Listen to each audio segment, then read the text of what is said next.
Welcome back to What Arty Noobs with General Disturbance. This is the SU-100, the Tier 6 Soviet tank destroyer. Yes, I had to work that one out for a while.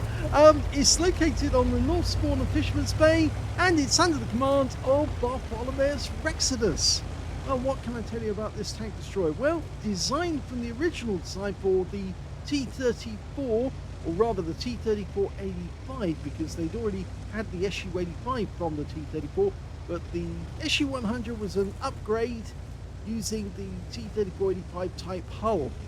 Now, you had a choice of gun. They either had the 85mm, they had two varieties of those, an a 100mm main gun, or the 122. This is obviously the 100mm gun. You can tell that because there's no muzzle brake at the end of the barrel. If there was a muzzle brake, it would be the big 122mm. Oh, he gets a hit the first shot, 222. Now, with the 100mm, your output is 250 and 175mm of pen. And there you go, right down there. But with the APCR, that goes up to 235mm of pen. And we've landed in a tier 8 game, so he's bottom tier and he's taking on higher tier opponents. Now, with the standard 100mm gun, or 100mm is what it was named for, the standard reload is 7.36 seconds. 7.38 seconds, I should say. And we can see here that BertholomaeusRexodus has got it down to 5.99, which is quite handy.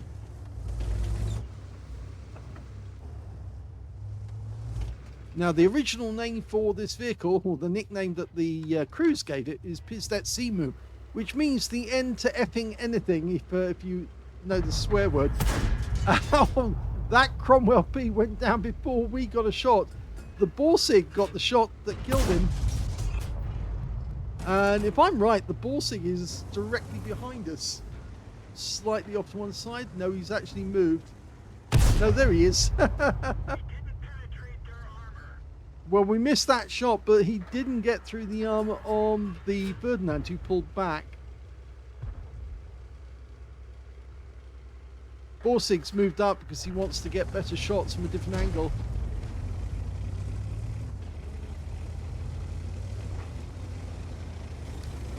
Now, the good thing about this tank destroyer is it's enclosed, so you can get vents. Oh, that was a good shot. I think that was a direct hit on the A43, who's trying to sneak in right the way through our lines, between our lines. We've only got one tank in the city, it's an M449, but I think that A43 is threatening us, and now the M6 is moving along the back of the map to try and intercept him. They made 2,495 of these tank destroyers between September of 1944 and June of 1945, so you can see they didn't make it for very long, but that's because they kept making new developments, which meant that even heavier and better tank destroyers came into being, such as the SU-152 and the like.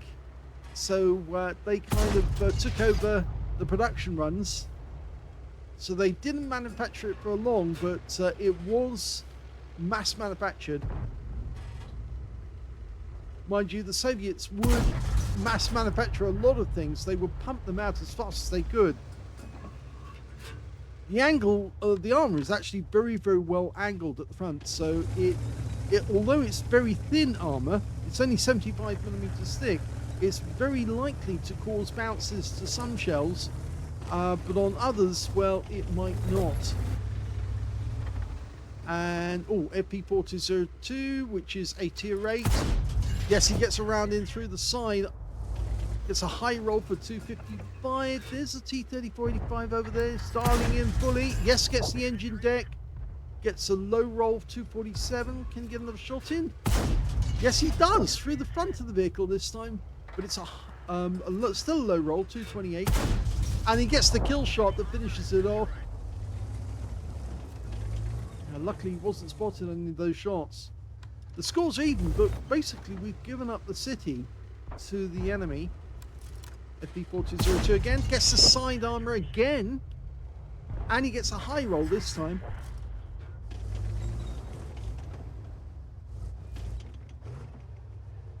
Those fuel tanks at the back of the vehicle, not connected to the fuel system. They were actually just spare tanks which were full of fuel.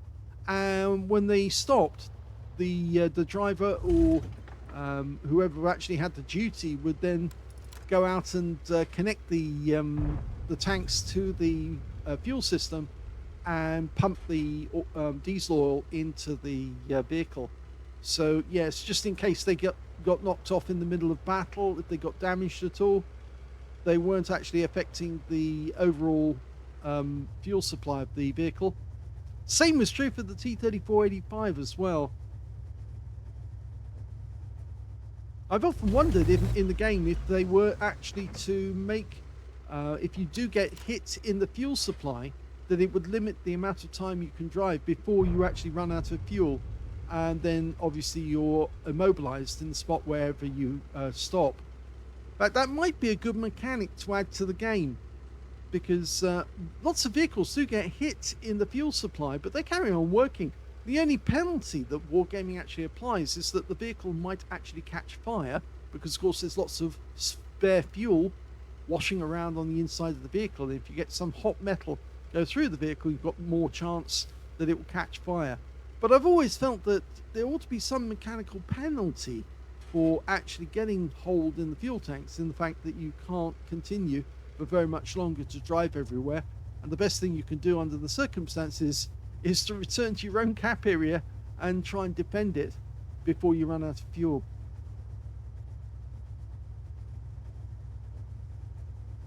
Now the enemy seems to be holding us off in the south, but it is the correct thing to do to stay here, because that Oni that's been spotted on the east side of the map at the top, he could be a serious problem for us. And in the center of the map we've got the AMX 65 ton who's currently spotted. So although our guys would like some support to come down and help them, the fact is if we did go and abandon this position, it could actually lead to our defeat fairly quickly.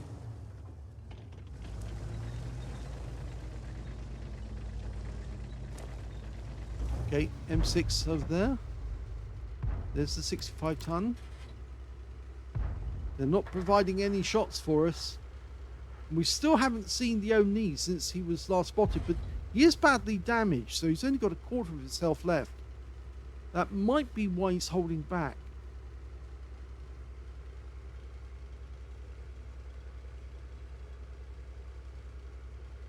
Of course, lots of players, when they get the SU-100, they try to get to the 122mm gun as quickly as they can. It is actually quite effective, because it is very similar in many ways to the SU-12244, although that's got much more angled armor at the front of the vehicle. The amount of damage that it can do with a 390 Alpha is quite considerable, and quite rapid as well. The fact that you can rack up a huge amount of damage. The good thing about the 100mm is, of course, it's faster reload, and the fact that it does have good penetration compared to the 122mm. And the M6 is in sight, getting close. And I think BertholomaeusRexodus is asleep at the wheel, or rather he's got tunnel vision, because he's not looking around the map when he should be. He's still looking at the AMX 65 ton, and the Oni and M6 are now in sight. Look, wake up! Wake up! He's to your left! Oh, he suddenly twigged what's going on. Now, he can probably shoot. Oh, he's going to get spotted. He was too close. Yeah, he did get spotted. Now he's going to get punished. Takes out the Oni, but he's having to back off. And yeah, oh, he angled that shot. He took it in the tracks from the M6. Needs to change his angle slightly.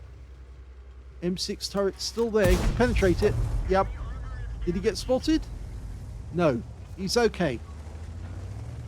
You might want to change so he's actually behind the tree, not to one side of it like here. Still no shot on the AMX 65 ton. At least he got the kill on the Oni. Of course, he's blind firing now just to see if he can hit the M6 if he moves forward.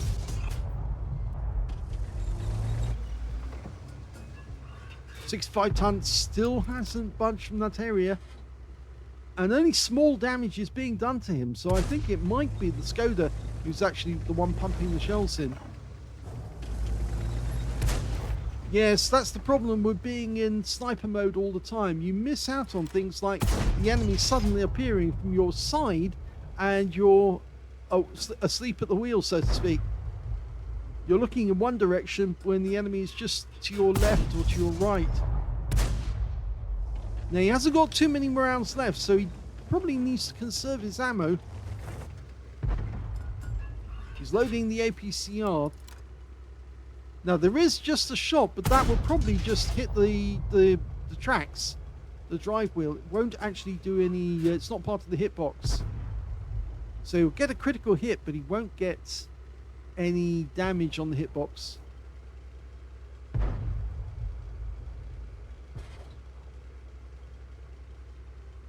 Don't forget the M6 to your left. That's the one who actually went around through the city. From the centre, he went round through the city and came up the other side. So he tried to outflank us. There's only 3 left on the enemy team, but unfortunately those 3 happen to be the E25, the M6 and the MX 65-ton. Now it could be a good idea, might be a good idea, for him to move on that M6, and I think that's what the Skoda's thinking as well. If they can root out the M6, they can then outflank the MX 65-ton. And then it's just a matter of clearing away the E25. So he's going to go in. The 65, Skoda's going in first. He's going to spot. Then we follow him up. And the 2 guns between us should be able to take out the M6. If he's still there. He might not still be there. He might have pulled back as well to try and help his E25. In fact, he isn't there because the Skoda's just gone through the position he was in. And he's not around. Okay, there's that A43 that threatened us early. Just stay with the Skoda. We're not as fast as him, but well, he's a lighter tank, a lighter medium. Just wanted to do a quick check to his left, just in case the M6 was there. Now this is where it gets interesting. Would the M6 be in the town? Well, Skoda's driving through, so we will... No, 6 cents gone off. Now, we could come up the other side and attack the AMX 65-ton. Skoda's deciding whether or not he's going to do that. I think he is going to use the buildings to try and come up, whereas we're going on to try and find the M6.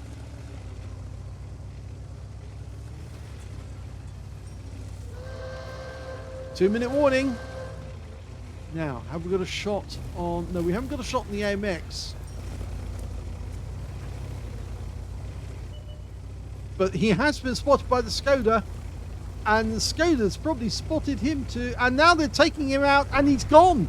So head towards the cap area now.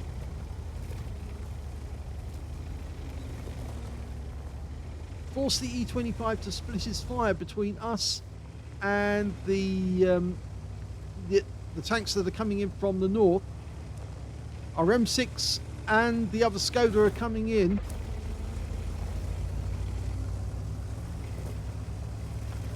I'm feeling we're going to see the enemy M6 very shortly.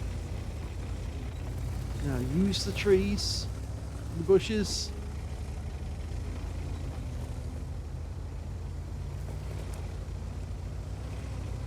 Now he could just poke out to try and force that E25 to reconsider which way he's firing.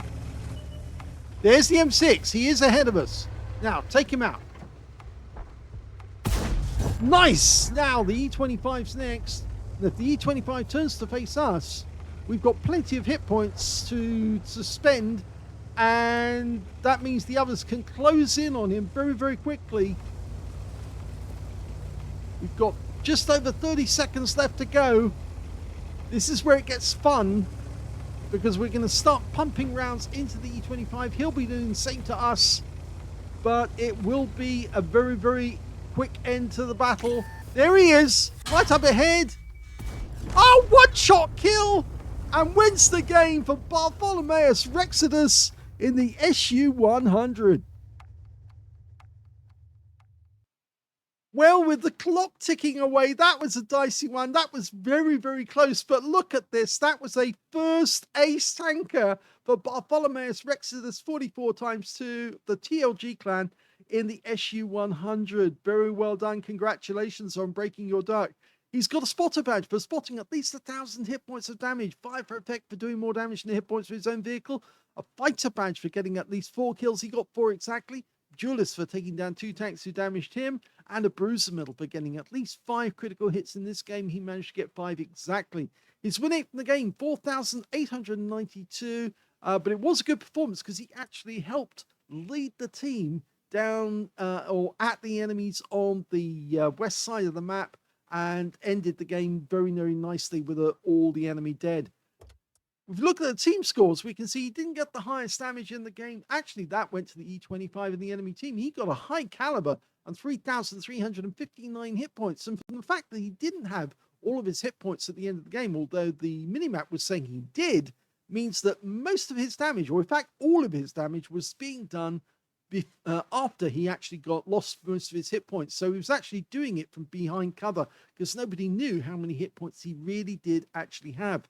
But he had enough for BertholomaeusRexodus to take him out with just 1 shot. The second highest damage in the game turned out to be the Borsig with 2,594, but he exposed himself to the E25 and the others, and so he got taken out of the game. The list, the CS52, did very well. He got a steel wall and 2,578 hit points in 3rd place. And of course, we saw that BertholomaeusRexodus got 1,919. Now, seeing as there are 3 enemy tanks ahead of him, 3 on his own team, he's in 7th place when it comes to damage. When it came to kills, though, he's actually in 2nd place because the Borsig managed to get 5 kills. We can see the BertholomaeusRexodus got 4 kills. 2 kills went to the E25, the FP4202, and the AMX65 ton. And when it came to base XP, he's got that one for sure. 1,147 went to BertholomaeusRexodus. 993 went to the list, and 847 went to the AMX M449 Liberté. And BertholomaeusRexodus was the only one to get over 1,000 base at 1,147. So he's probably very happy with that indeed. He fired 24 rounds in the game. Well, you don't get a whole lot of ammunition. In fact, you get 44 rounds of ammunition with the 100mm gun. So, not bad. He actually still had 20 rounds left at the end of the game. 13 direct hits on the enemy, 11 penetrations, damage of 1,919, of which 1,695 were at more than 300 meters. He received 2 hits, 1 penetration, 1 non-penetration. Obviously, the hit that penetrated actually came from the E25. The non-penetration was the lucky shot that he missed from the M6 because he turned his armor sideways and the guy caught him in the tracks. He aimed for the center mass of the SU-100 as he saw it after BertholomaeusRexodus fired from too close to the edge of the bushes. And so actually by angling, he actually put the tracks in the way and the guy hit the tracks. So he was lucky on that one. 240 hit points of damage blocked by armor. That was a 90mm round. 7 enemy vehicles damaged, 4 killed, 1,640 hit points of spotting assist. On a premium count, he actually lost credits on this game, 58,787, but I think we can forgive that because, of course, he did get his first ace tanker. He did fire a large amount of premium ammo. That's where it cost him, and, of course, consumables. 1,720 experience points as well. Yes, ultra-low tier ace tanker. The thing is that what Arty Noobs does like featuring lower tier games, of course, a lot of players do play low tier games. By lower tier games, I mean not just between tiers 5 and 6 and 7, but also even down below tier 5, because of course that's where everyone practices and they get their skills up, and of course then they take that on to the tier 6 games, tier 7 games, and that's where they really do have a bit of fun. And this was a fun game in a tier 6 tank. I hope you enjoyed it. If you did, please give this video a like, do subscribe to our channel, leave a little comment down below because it feeds the algorithm. And thank you for watching.